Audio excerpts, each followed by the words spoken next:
De primære gevinster ved kollaborative robotter, det er muligheden for at implementere hurtigt. Det er den fysiske plads, de kræver mindre af i forhold til industrirobotter. Og så at vi kan få dem til at arbejde meget, meget tæt sammen med vores mennesker og vores personale i det hele taget, således at vi er fri for at lave store, dyre sikkerhedsafskærmninger, men kan få en fleksibel løsning. Jeg hedder Flemming Møller Hansen, ansat her på Kamstrup som ansvarlig for vores produktionskonceptudvikling. I den her produktion der har vi 4 selvkørende robotter, og så har vi også 5 UR-robotter. Udover det så har vi jo en 30-40 industrirobotter i forskellige applikationer.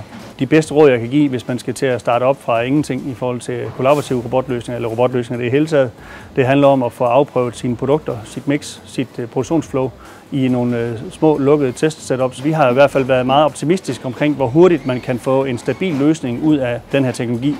Og hvis vi skulle gøre det om igen, så vil vi bruge mere tid på at lave forprojekter og lave afklaringsprojekter, der skal kunne vise os, hvad er begrænsningerne, inden vi ruller ud i fuld skala.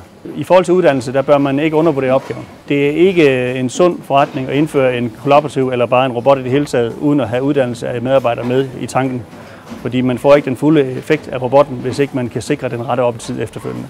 Vi har arbejdet meget intensivt på at sikre, at vores teamlønnede kunne varetage teknikeropgaver, og ligeledes at vores produktionsteknikere har kunne varetage ingeniøropgaver, sådan så vi har lavet en opkvalificering i samme takt, som vi har implementeret nye robotløsninger.